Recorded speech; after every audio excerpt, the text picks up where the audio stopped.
મહાદેવ મહાદેવ આંગિકમ ભુવનમ યસ્ય વાચિકમ સર્વવાંગમયમ આહાર્યમ ચંદ્રતારાદિ તમ નમઃ સાત્વિકમ શિવમ.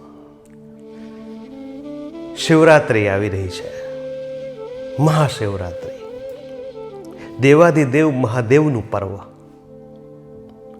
કેટલી બધી વાતો થઈ શકે, કેટલું બધું શાસ્ત્ર છે. શિવ, આ નામ બોલતા જ જીવને ઠંડક મળે. શિવજીના જીવનમાંથી તો ઘણું બધું લઈ શકાય એમ છે, શિવજીના સ્વભાવમાંથી પણ ઘણું લઈ શકાય એમ છે. આ વિડીયો મારો તમે અંત સુધી જોજો. મારે તમને સરળતાથી શિવજીના જીવનમાંથી વર્તમાન સમયમાં શું લઈ શકાય એની થોડી વાત કરવી છે. હું છું Kamlesh Trivedi. Sense words YouTube ચેનલમાં આપનું સ્વાગત છે. આજે દેવાધિદેવ મહાદેવની થોડી વાતો લઈએ. શિવ સરળ છે, સહજ છે, સામર્થ્યવાન છે. હાથમાં ત્રિશૂલ છે, ગળામાં સાપ છે, માથા ઉપર ચંદ્ર છે, ભભૂત લગાડી છે, ચર્મ વસ્ત્ર પહેર્યા છે, અને છતાં એ ઋષિઓને પણ પ્રાપ્ત નથી. અને સરળતાથી ભક્તિ કરવાને, ભક્તિ કરનારને આપ પ્રેમથી પ્રાપ્ત થઈ જાઓ છો. આપની વાતો કરતા કરતા હૃદયમાં એક ભાવ પ્રગટ થાય. આ શિવરાત્રિ દર મહિને આવે, પણ મહાશિવરાત્રિ એવું કહેવાય છે કે વર્ષમાં એકવાર આવે. રાત્રિ કુદરતે સૂવા માટે કરી છે, આરામ કરવા માટે કરી છે, પણ આ મહાશિવરાત્રિ છે ને એ જાગવા માટે છે. માત્ર ઊંઘમાંથી નહીં, પણ આપણી ચેતનાને જાગૃત કરવાની છે, આપણામાં રહેલી ઉર્જાને જાગૃત કરવાની છે. આપણું કનેક્શન જે આ દુનિયાવી માયાજાળની વચ્ચે અને આપણા રૂટીન કામની વચ્ચે જે ડિસ્ટર્બ થયું છે, ડિસ્કનેક્ટ થયું છે યુનિવર્સ સાથે, બ્રહ્માંડ સાથે, એને કનેક્ટ કરવાનું આ પર્વ છે. દરેક પર્વ છે ને મોટાભાગે દિવસે આવતા હોય. આ તો રાત્રિ છે, અને એ પણ શિવની રાત્રિ છે. લોકો ફરાળ કરતા હોય, લોકો જાગરણ કરતા હોય, લોકો પોતાના ભાવ પ્રમાણે રુદ્રાભિષેક કરતા હોય. શિવને બધું સ્વીકાર્ય છે. એક જ સૌથી મહત્વની શરત છે કે શિવ સરળતા અને ભોળા લોકોનો છે, એટલે તો એને ભોળાનાથ કહે છે. ભોળાનો પાછો નાથ. શિવને દંભ સ્વીકાર્ય નથી. શિવ જેવા છે આવ્યો આપણી સામે આવે છે. શું કહી શકાય?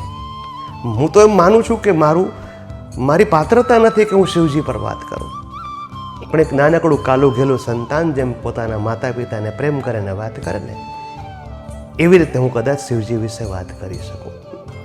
કેટલા સ્વરૂપો છે, ભારતમાં કેટલા જ્યોતિર્લિંગ છે, શિવજી ઉપરના શાસ્ત્રો છે.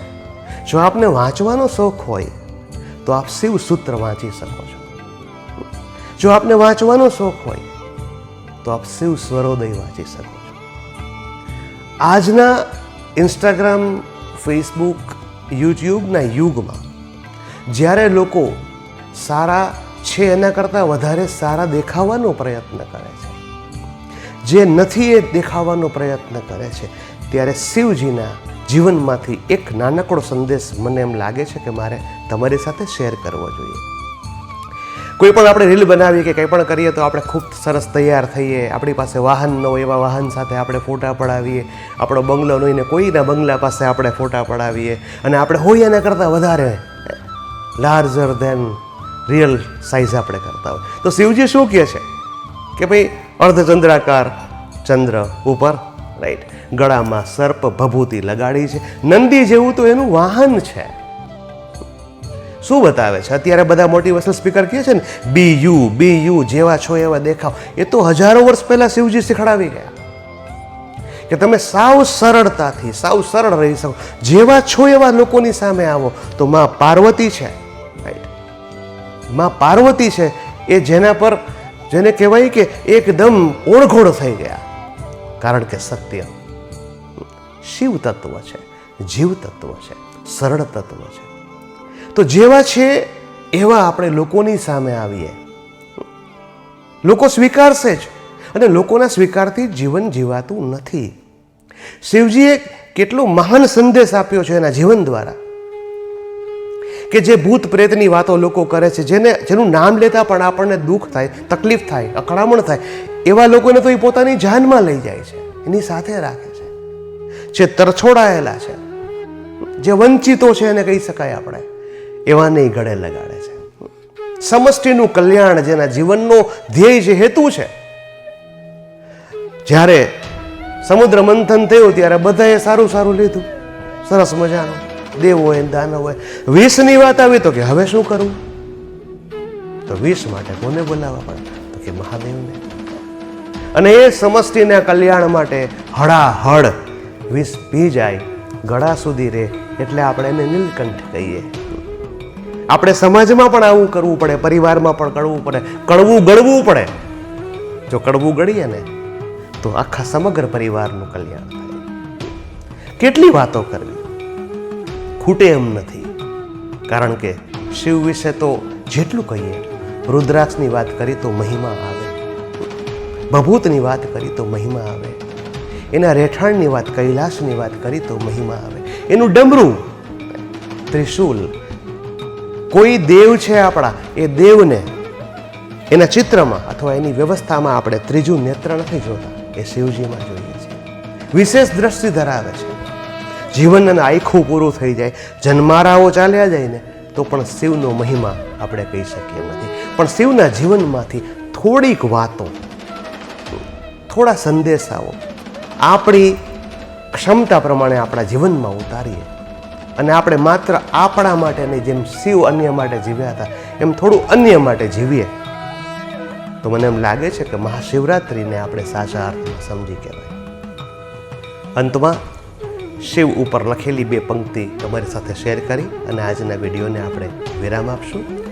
શિવ વિશે કાલીગેલી ભાષામાં મેં જે લખ્યું છે તમારી સાથે શેર કરું છું. આદિ શિવ હૈ, શિવ અનંત હૈ.